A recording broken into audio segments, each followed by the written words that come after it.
Cyber कानून, अपराध जांच और डिजिटल फॉरेंसिक पर ऑनलाइन क्षमता निर्माण कार्यक्रम के लिए एक साइबर लैब स्थापित की गई है। इसके लिए राष्ट्रीय ई शासन प्रभाग ने राष्ट्रीय विधि विश्वविद्यालय दिल्ली और राष्ट्रीय विधि संस्थान विश्वविद्यालय भोपाल के साथ एक समझौता ज्ञापन पर हस्ताक्षर किए हैं। राष्ट्रीय ई शासन प्रभाग की ओर से अध्यक्ष और मुख्य कार्यकारी अधिकारी अभिषेक सिंह, राष्ट्रीय विधि विश्वविद्यालय दिल्ली की ओर से प्रोफेसर श्री कृष्ण देव राव और राष्ट्रीय विधि संस्थान विश्वविद्यालय भोपाल की ओर से डॉक्टर वी विजय कुमार द्वारा समझौता ज्ञापन पर हस्ताक्षर किए गए। इलेक्ट्रॉनिक्स और सूचना प्रौद्योगिकी मंत्रालय के सचिव अजय प्रकाश साहनी और मंत्रालय के कई वरिष्ठ अधिकारी भी इस कार्यक्रम में शामिल हुए।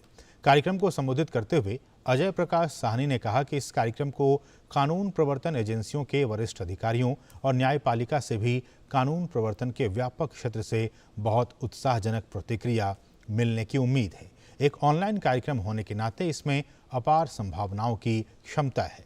कार्यक्रम के विस्तार और सुदृढ़ीकरण के संबंध में साहनी ने कहा कि अन्य विधि विद्यालयों को भी फॉरेंसिक प्रयोगशालाओं के हब एंड स्पोक डिजाइन से जोड़ा जाएगा।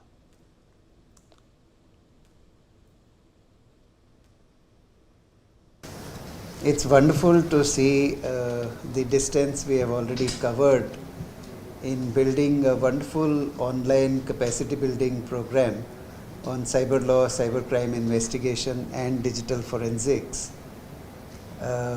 It was difficult to imagine that this could get such an enthusiastic response from not just from the law enforcement agencies, but from a very wide spectrum across law enforcement, from additional DG to all the way to inspectors.